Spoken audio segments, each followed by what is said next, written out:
inhumanity of man toward other humans.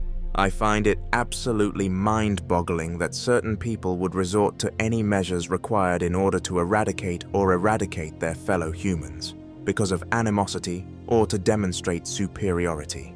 Over the course of several centuries, various horrific ways of execution have been utilized in various parts of the various countries. An illustration of this would be placing a victim into a small box and allowing them to starve to death inside the box they were trapped in. An Iranian prisoner, whose identity is not known, is depicted in the photograph that can be found above. He is positioned with his back toward the mouth of this cannon. The act was carried out in the 1890s, and in a few seconds, his body will be dispersed into a multitude of pieces. Beginning in the 16th century and continuing until the 20th century, the usage of blowing from a cannon as a method of death has been documented.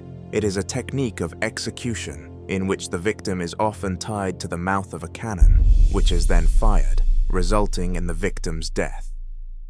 George Carter Stent described the process as follows. It is commonly believed that the old Mughal punishment on the Indian subcontinent consisted of blowing people out of the cannon as a manner of execution. This technique of death was utilized by the Mughal Empire as a form of punishment for a wide range of offenses, as well as during times of revolt. The problem of deserters was eventually solved for the commander of the Mughal army during a siege in 1719 by blowing 4 deserters, caught in the act, from cannons in the presence of his troops. This was done in order to solve the problem. Over the course of the 16th and 17th centuries, Portuguese colonialists in many of their colonies employed this procedure as a kind of capital punishment. According to one account, a Portuguese explorer by the name of Francisco de Almeida is said to have shot a large number of people from cannons in Sri Lanka in the year 1509. According to another account, throughout the siege of Colombo by the Dutch in 1656, the city's inhabitants were subjected to a severe famine. A nursing woman had such severe starvation that she was unable to produce any more milk, and her child was in danger of passing away. She made the decision to kill it and digest it. As soon as the Portuguese general got aware of her act of cannibalism, he issued an order for her to be blown with a gun. However, in this specific occasion, the clergy and the main citizens dissuaded him from carrying out the order. Furthermore, the Portuguese employed this strategy in their interactions with the people of Mozambique and Brazil. There were 50 Muslim people in Mozambique who were either impaled, blown from mortars, torn apart on tree trunks, axed, or shot, according to one source. During the year 1618 in Brazil, the indigenous people's struggle against the Portuguese was unshakable, despite the fact that Amaro, the leader of the indigenous people, was captured and killed by a cannon. It may be said that the British Empire was the nation that is most well known for having carried out this particular method of death.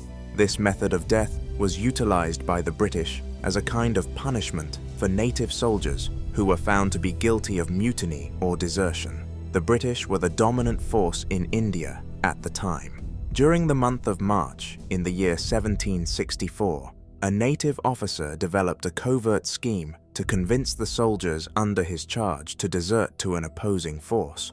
Unfortunately for him, his scheme was uncovered and he was blown from a cannon in front of his warriors. He was killed while they were watching. On the other hand, a rebellion occurred among the British soldiers in the year 1798. It was decided that one of the soldiers would be executed by being shot from a cannon. The sole account of a European being blown from a cannon by the British is the one that includes this particular incident. Additionally, this manner of execution was employed in conjunction with other forms of deadly punishment, such as whipping, which is synonymous with death. And these forms of punishment were displayed to those who were summoned to witness in order to discourage them from committing such offenses in the future. In 1806, the outbreak of the Vellore Mutiny was marked by the murder of a large number of British soldiers and officers while they were sleeping. 6 mutinous individuals were given the punishment of being shot from the cannons. The employment of this manner of execution was ordered to continue once it was learned that more plots were being developed to eradicate all Europeans. Within the context of the Great Rebellion, which took place in 1857. This particular type of execution was utilized the most in order to put down the Indian rebellions. According to a journal, it is reported that on the 8th of June, 2 sepoys from the 35th Light Infantry were blown from guns. The 10th of June, in Ludhiana, Peshawar, some 40 from the 54th Regiment were blown from guns. On the 13th of June, 10 sepoys from the 45th Regiment at Firozpur were blown from guns, 2 hanged. The same day, in Ambala, 10 sepoys from the 54th Regiment suffered the same fate. The 26th of the same month, in Aurangabad, 1 was blown from a gun, 1 hanged, and 3 were shot. On the 8th of July, in Jhelum, it is assumed that captured rebels would be blown away. On the 19th, Aurangabad, 1 was blown away, 2 shot. On the 5th of September, Satara, 6 were blown away. On the 17th of September, Multan, 1 was blown away, and 121 were summarily executed. On the 23rd of September, in Karachi, 1 was blown away, 7 were hanged, and 20 deported. The local body count on court-martialed individuals then came to 4 blown away, 14 hanged, 22 deported, and 3 beheadings. At the end of October, in Rohilkhand near Agra, 1 was blown away. On the 16th of November, Bombay, 2 sepoys from the 10th Regiment were blown away. It was reported that throughout the period of time between May and September of 1857, a total of 523 executions were documented in India, with 44 of those executions being carried out by means of a cannon. The application of this technology continued after the year 1857. The British government carried out the execution of 65 members of the Sikh sect, known as Kukas or Namdari, in the year 1871 by blowing them out of cannons. As early as the 19th century, and continuing up to 1930, blowing from cannons was a method of warfare in Afghanistan. In the late 1920s, it was utilized for the purpose of destroying political opponents. Problems with this method of execution. The utilization of this approach does not always provide the desired results. In 1857, there was a mass execution that took place at Firozpur.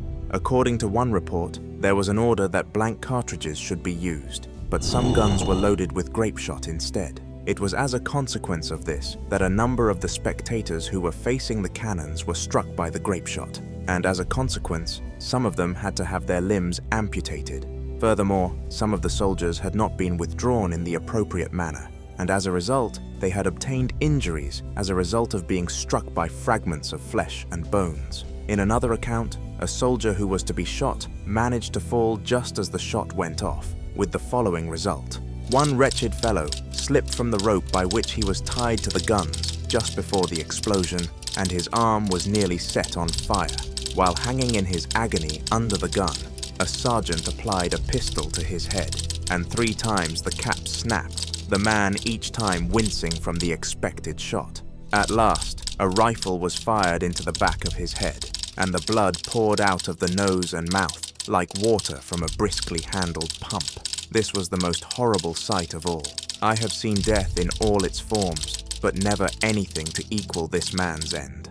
There were also reports that birds of prey would circle above the execution site and drop down to capture bits of human flesh that were floating in the air.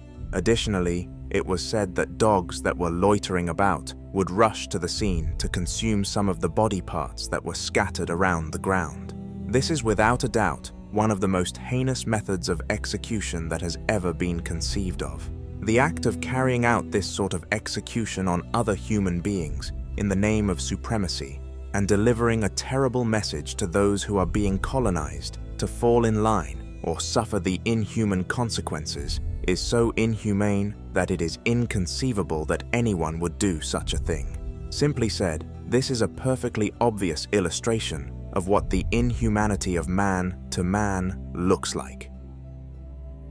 We hope you like this video, subscribe to the channel if you're a history addict, and please let us know about what civilization or time period we should talk about. Also, watch another video here.